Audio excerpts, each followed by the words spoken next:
Hello dear students, आज की class के अंदर हम त्रिकोणमिति से संबंधित बेसिक स्टार्ट कर रहे हैं।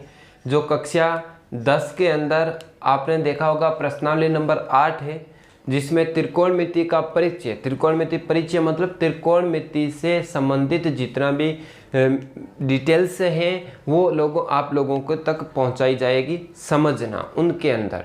तो ये चीज़ें हमें सीखने से पहले यहाँ से एक एक छोटी छोटी बात समझना पड़ेगा, तभी हम उसका परिचय पूरा का पूरा परिचय अपन ले सकेंगे। और प्रत्येक चीज़ को बढ़िया तरीके से समझ के करोगे तो हाथों हाथ याद होने की हो ही जाएगा।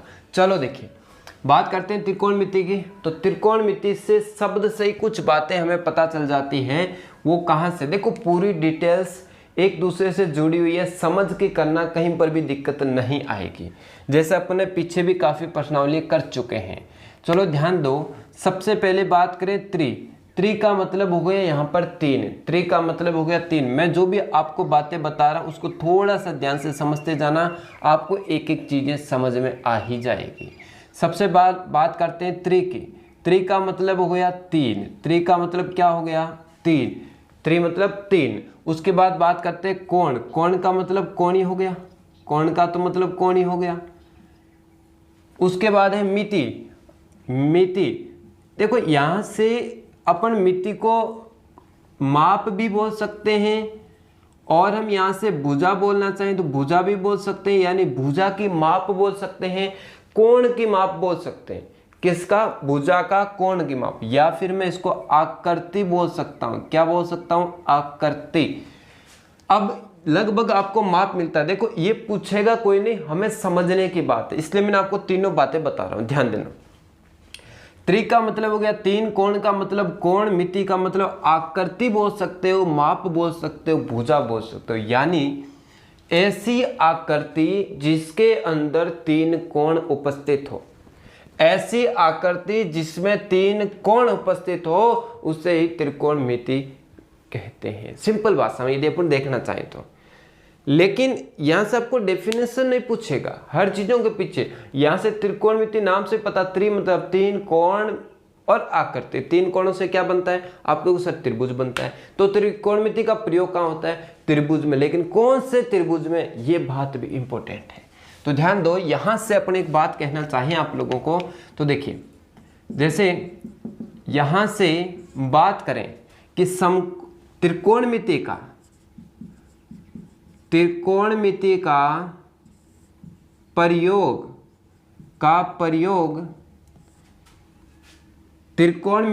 प्रयोग समकोण त्रिभुज में होता है।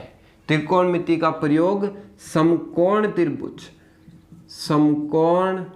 त्रिभुज में होता है, समकोण त्रिभुज में होता है। अच्छा, यहाँ से एक बात हमें पता चली कि जो अपने पास समकोण त्रिभुज है उसी के अंदर क्या लगा सकते हैं, त्रिकोणमिति लगा सकते हैं। बात समझ में आई।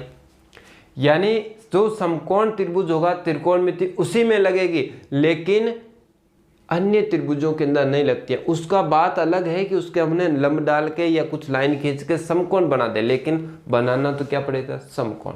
तो यहां से आपके सामने एक बात आई कि समकोण त्रिभुज क्या होता है। चलो इसकी बात कर लेते हैं। सबसे पहले बात करें समकोण त्रिभुज की। देखो टोटल चीजें पढ़ेंगे, ध्यान से देख लिए तो हर चीजें क्लियर हो जाएगा इसका। समकोण त्रिभुज, समकोण त्रिभुज की हम बात करें तो बताइए समकोण त्रिभुज कौन सा होता है। यानी ऐसा त्रिभुज जिसके अंदर, ध्यान दो, वह त्रिभुज जिसमें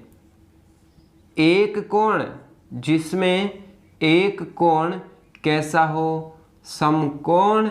या देखो अब बात करूँ आपके सर समकोण, लेकिन समकोण का मतलब होता है प्यारे बच्चों 90 डिग्री। क्या होता है, समकोण। यानी एक कोण 90 डिग्री का हो, एक कोण 90 डिग्री का हो, उसे हम क्या कहते हैं, उसे समकोण त्रिभुज कहते हैं, उसे समकोण त्रिभुज कहते हैं, त्रिभुज कहते हैं। अब यहाँ से एक बात हमारे सामने और आई, आपको समझ में आया कि समकोण त्रिभुज ऐसा त्रिभुज जिसमें एक कोण 90 डिग्री। देखो समकोण त्रिभुज, कोई भी त्रिभुज उठा के देख लो, कितने कोण होते हैं, 3 कोण होते हैं और तीनों कोणों का जोड़ कितना होता है 180 होता है। लेकिन ये तो सिर्फ ये कह रहा है कि उस समकोण त्रिभुज में केवल एक कोण मुझे 90 का दे दो। यदि एक 90 का दे दिया तो उस त्रिभुज का नाम हो जाता है समकोण। बात समझ में आ गई? अच्छा, यहां से समकोण त्रिभुज के कुछ डायग्राम मैं आपके सामने बनाना चाहता हूं कि कौन कौन से होते हैं। ध्यान दीजिए, सबसे पहले बात करें, ये जो डायग्राम आपको दिखाई दे रहा है ये एक आपके पास समकोण त्रिभुज है। कैसा त्रिभुज है?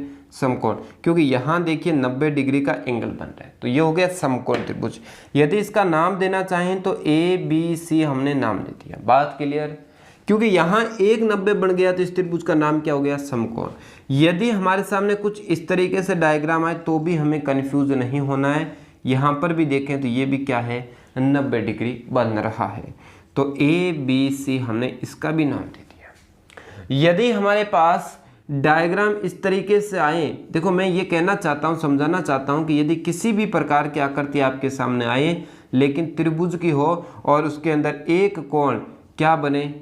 समकोण बने, 90 का बने, उससे क्या कहते हैं? समकोण त्रिभुज। तो ये जितने भी आपने डायग्राम बनाए हैं ये डायग्राम किसके हैं? समकोण त्रिभुज। और इन समकोण त्रिभुजों के अंदर क्या लगेगी? त्रिकोणमिति लगेगी। अच्छा, ये बात हमने देख ली, लेकिन समकोण त्रिभुज की कुछ डिटेल्स जो है वो भी हमें पता होनी चाहिए। तो यहां से बात करें समकोण त्रिभुज के अंदर ये जो दो एक्स्ट्रा में जो कोण बच गए, ये दो जो कोण बच गए, इन कोणों का क्या नाम होता है? ये कोण क्या होते हैं? ये तो चलो आपने बता दिया 90 होते हैं, तो ये क्या होते हैं? ये न्यून कोण होंगे, 90 से कम होंगे। बात समझ में आई? आप एक बात बताएं मुझे, आप कहो सर ये 90 से कम क्यों होंगे? इसको ले लिया तो इसको 90 क्यों नहीं ले सकते?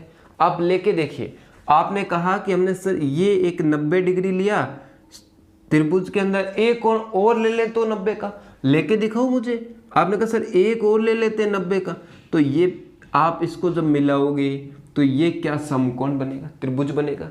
ये त्रिभुज नहीं है, ये चतुर्भुज बन गया। ये त्रिभुज नहीं है, चतुर्भुज बन गया। तो कभी भी ध्यान रखना, कोई भी त्रिभुज हो उसके अंदर 90 का एक ही कोण हो सकता है। अब यहां से देखते हैं कि इनके अंदर जो भुजाएं हैं उनका नाम क्या होता है। तो हम लिखेंगे समकोण त्रिभुज में भुजाओं के नाम। समकोण त्रिभुज में भुजाओं के नाम, भुजाओं के नाम, यानी यहां से जो समकोण त्रिभुज है उसके अंदर जो जितने भी भुजाएं हैं उनके नाम क्या क्या होते हैं उसकी हम यहां पर चर्चा करने वाले हैं। तो ध्यान दें, सबसे पहले हमने एक समकोण त्रिभुज बनाया और इस समकोण त्रिभुज के अंदर हमने इसका नाम दे दिया ABC। ये वाला जो कोण है वो 90 डिग्री है। तो कुछ बातें प्यारे बच्चों यहाँ से ध्यान में रखनी है। अब देखो, इसमें 2-3 बातें हम ध्यान रखेंगे, वो क्या है, बहुत इंपॉर्टेंट है। यहाँ से काफ़ी बच्चों को नहीं पता होता है तो क्वेश्चन गलत हो जाता है। तो सबसे पहली बात तो आपको ये लिखना है कि 90 डिग्री के सामने, देखो ध्यान से, 90 के सामने जो भी भुजा होगी, 90 डिग्री के सामने जो भी भुजा होगी उस भुजा का नाम होगा कर्ण। और आप इसे लिखोगे कैसे? और इंग्लिश वाले लिखेंगे हाइपोथेनियस H से। उसके बाद जो आपके पास थीटा है और उस थीटा के सामने वाली जो भुजा होती है उसका नाम होता है लंब, जिसे हम लिखेंगे L से। और जो बच गया उसका नाम होता है आधार। क्या होता है? आधार होता है। और आधार को हम लिखेंगे A से। बात समझ में आई? तो ये तो हो गए भुजाओं के नाम, लेकिन कैसे, क्या, ध्यान दो। तो पहला, समकोण के सामने वाली भुजा, समकोण के सामने वाली भुजा, सामने वाली। अच्छा एक बात और बताओ, सामने वाली भुजा भी बोल सकते हो। दूसरी बात, सामने वाली भुजा, और दूसरी बात आप ये भी बोल सकते हो कि 90 के सामने वाली भुजा। लेकिन एक बात बताओ, ये सबसे बड़ी भुजा है कि नहीं है? तो हम ये भी बोल सकते हैं कि सबसे बड़ी भुजा। क्या बोल सकते हैं? सबसे बड़ी भुजा। बड़ी भुजा बताओ क्या होती है? तो आप कहोगे सर सबसे बड़ी भुजा तो होती है कर्ण, उसका नाम क्या होता है? कर्ण। तो याद रख लेना, समकोण त्रिभुज में सबसे बड़ी भुजा का नाम होता है कर्ण। और कर्ण, या फिर ऐसे बोल सकते हैं कि 90 के सामने वाली भुजा जो होती है उसका नाम होता है कर्ण। बात समझ में आ गई? दूसरी बात हम करते हैं यहाँ से कि थीटा के सामने वाले कोण, यानी कोण थीटा, थीटा के सामने वाली भुजा, सामने वाली, आप सम्मुख भुजा भी बोल सकते हो। सामने वाली जो भुजा होगी वो भुजा कौन सी होगी? वो भुजा आपके पास होगा लंब। हमेशा ध्यान रखना, थीटा के सामने वाली भुजा हमेशा लंब होगा।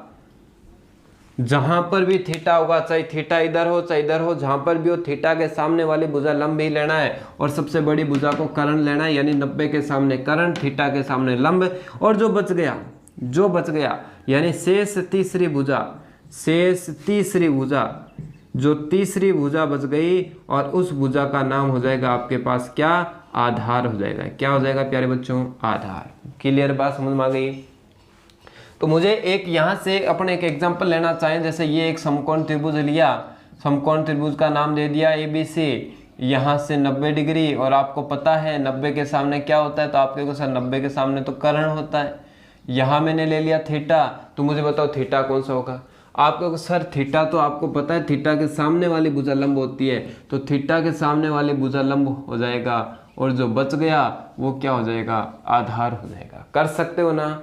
बिल्कुल कर सकते हो। तो इसी तरीके से हमें पहचान करनी आनी चाहिए कि कौन सा लंब है, कौन सा आधार है, कौन सा कर्ण है। क्लियर बात समझ में आ गई? अब यहाँ से हम बात करते हैं पाइथागोरस प्रमेय की। पाइथागोरस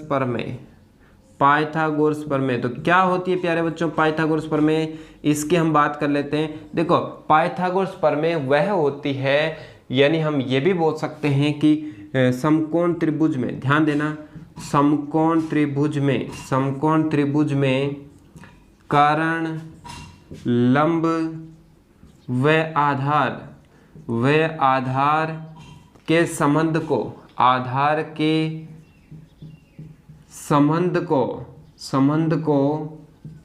पाइथागोरस प्रमेय कहते हैं। पाइथागोरस प्रमेय कहते हैं। अच्छा, एक ये केवल संबंध की बात कर रहा हूं मैं, केवल संबंध की, लेकिन रियल में पाइथागोरस प्रमेय का मतलब ये होता है कि दोनों तरफ वैल्यू इक्वल आनी चाहिए। आप रख के देखिए, तो जैसे हम यहाँ से फॉर्मूले की बात करें कि कर्ण सबसे बड़ा है, तो कर्ण का स्क्वायर बराबर लंब का स्क्वायर और प्लस के अंदर आधार का स्क्वायर, यानी आधार और लंब छोटा है, दोनों का स्क्वायर करके जोड़ेंगे तब जाके किसके बराबर आ जाएगा? तब जाके ये बराबर आएगा कर्ण के। तो ये जो संबंध है ना, ये ऐसा संबंध है किसके अंदर? कर्ण के अंदर, लंब के अंदर, आधार के अंदर। ये वाला जो संबंध है, इस संबंध को ही क्या कहते हैं अपन? पाइथागोरस प्रमेय कहते हैं। इस संबंध को क्या कहते हैं प्यारे बच्चों? पाइथागोरस प्रमेय कहते हैं। तो आपको कहें कि पाइथागोरस प्रमेय क्या होती है, तो आप बोलोगे कर्ण का होल स्क्वायर बराबर लंब का स्क्वायर प्लस आधार का स्क्वायर। बात समझ में आ गई? क्यों? क्योंकि कर्ण सबसे बड़ा है तो ये अकेला रहेगा, ये दो छोटे होते हैं तो दोनों का स्क्वायर करके जोड़ेंगे तो किसके बराबर आएगा? कर्ण के बराबर आएगा। बात समझ में आ गई? इसी से हम 2-3 फॉर्मूले और बना सकते हैं। तो ध्यान दो, आपके पास पाइथागोरस प्रमेय है, कर्ण का होल स्क्वायर बराबर लंब का स्क्वायर प्लस के अंदर आधार का स्क्वायर। तो ये तो आपके पास पाइथागोरस प्रमेय है। यहाँ से फर्स्ट नंबर सूत्र की बात करें, यदि मैं कर्ण के ऊपर से स्क्वायर हटा दूं, तो कर्ण के ऊपर से स्क्वायर हटाएंगे तो उधर क्या लग जाएगा प्यारे बच्चों? उधर लग जाएगा रूट। क्या लग जाएगा? रूट लग जाएगा। तो हमने रूट लगा दिया। दूसरा बात करते हैं हम, कर्ण के बाद बात कर लेते हैं लंब का, और उसके बाद हम बात कर लेते हैं किसकी? आधार के। ये फॉर्मूले आप रटना नहीं है, बना सकते हो। समझना ध्यान से, यहाँ से मैंने लंब को इधर ही रखा है, तो इधर बराबर में कर्ण है, आधार इधर आया, कर्ण के पास आके किसका हो जाएगा? माइनस का। तो कर्ण का होल स्क्वायर माइनस का क्या हो जाएगा प्यारे बच्चों? लंब का। लंब ले लिया तो आधार ले लो, लंब ले लिया तो आधार का होल स्क्वायर। अब ध्यान दो, लंब के ऊपर भी स्क्वायर है, जब लंब के ऊपर वाला स्क्वायर हटाएंगे तो इसके ऊपर भी क्या लग जाएगा? रूट लग जाएगा। क्लियर? दूसरी बात हम बात करते हैं आधार की। आधार को इधर ही रखो, लंब इधर जाएगा, कर्ण के पास आके किसका हो जाएगा? माइनस का। तो कर्ण का स्क्वायर माइनस लंब का स्क्वायर। तो ये फॉर्मूले जो हैं, जो मैंने बनाए हैं, इनको रटना नहीं है, इसी से बना है। आप केवल इस एक से सारे आंसर निकाल दो, चाहे आप अलग से याद करके निकाल लो, दोनों से आंसर एक ही निकलेगा, एग्जैक्ट ही निकलेगा। बात समझ में आ गई? अच्छा, ये तीनों जो है, ये भी पाइथागोरस प्रमेय है, ये भी पाइथागोरस प्रमेय है, ये भी पाइथागोरस प्रमेय है। आप कोई भी ले लो, चाहे पाइथागोरस प्रमेय, संबंध है कि नहीं है तीनों में? तो इन सब का नाम पाइथागोरस प्रमेय। लेकिन रियल में मेन जो है वो ये है, इसी से हम आगे तोड़ मड़ो के हमने और बनाए फॉर्मूले, तो आप आराम से कर सकते हो। तो याद रखना, कर्ण का स्क्वायर बराबर लंब का स्क्वायर प्लस आधार स्क्वायर। कैसे? कर्ण सबसे बड़ा है, दोनों भुजाओं का जोड़ करेंगे तब जाके इसके बराबर आएगा, लेकिन स्क्वायर करना पड़ेगा। तो एक क्वेश्चन आपके लिए प्यारे बच्चों, जो आप मुझे यहाँ से बताएंगे, कमेंट बॉक्स में आंसर बताएंगे, इसका क्या निकलेगा। नाम दे दिया हमने ABC, ये हमने ले लिया 5 सेंटीमीटर, ये ले लिया 4 सेंटीमीटर। तो ये आपको बताना है क्या आएगा, ये आपको बताना है क्या आएगा। क्लियर? तो आपको मैं देखता हूँ, देखिए समकोण त्रिभुज के अंदर पाइथागोरस प्रमेय आपको लगाना आता है कि नहीं आता है, फिर हम नेक्स्ट क्वेश्चन करेंगे।